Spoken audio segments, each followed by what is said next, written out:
દાહોદ ડિવિઝનમાં આવેલા 6 પોલીસ મથકોમાં કબજે કરાયેલા અંદાજિત 4 કરોડ ઉપરાંતની કિંમતના વિદેશી દારૂના જથ્થાનો નાશ કરવામાં આવ્યો હતો। આમ તો ગુજરાતમાં દારૂબંધી છે, તેમ છતાં પણ બુટલેગરો દ્વારા દાહોદ જિલ્લાને અડીને આવેલ મધ્યપ્રદેશ અને રાજસ્થાનમાંથી વિદેશી દારૂ ગુજરાતમાં ઘૂસડવામાં આવતો હોય છે।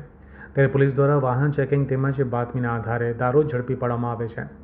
આવા જ કેસમાં દાહોદ ડિવિઝનમાં આવેલ દાહોદ ટાઉન એ અને બી ડિવિઝન, દાહોદ ગ્રામ્ય, ગરબાડા, કતવારા, જેસાવાડા પોલીસ મથકમાં છેલ્લા 1 વર્ષમાં કબજે કરાયેલા વિદેશી દારૂનો આજે દાહોદના છાપરી ખાતે ખુલ્લા મેદાનમાં નાશ કરવામાં આવ્યો હતો।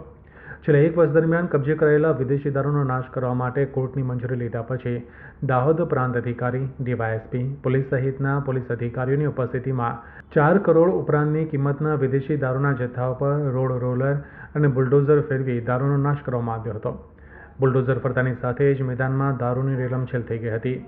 દાહોદ ડિવિઝનના 6 થાણાઓ એ બી, રોયલ, કતવારા, જેસાવાડા અને ગરબાડા, આ તમામ થાણાઓમાંથી લગભગ 300 જેટલા પ્રોહિબિશનના કેસો કે જેમાં IMFL, ઇન્ડિયન મેડ ફોરેન લિકર, જેમાં બિયરના ટીન, નાના જથ્થા, ઇંગ્લિશની બોટલો, અલગ અલગ પ્રકારના મુદ્દામાલની જથ્થાઓ, આ તમામ જે મુદ્દામાલ છેલ્લા 1 વર્ષમાં કબજે કર્યો હતો એ તમામ મુદ્દામાલને નામદાર કોર્ટમાંથી નાશ કરવાનો હુકમ મેળવીને આજ રોજ દાહોદના SDM શ્રી, નિશાબંધી આબકારી શ્રી અને ડીવાયએસપી આમાં તમામની જે ટીમ છે સેન્ટ્રલ ટીમ, એ ટીમના માર્ગદર્શન નીચે અત્યારે તમામ નાશકરણ કામગીરી ચાલુમાં છે।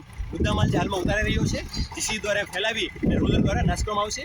ત્યારબાદ એમને પાણીથી પ્રોપર સાફ કરવામાં આવશે, જીસી દ્વારા તમામ મુદ્દામાલનો પ્રોપર નિકાલ કરવામાં આવશે।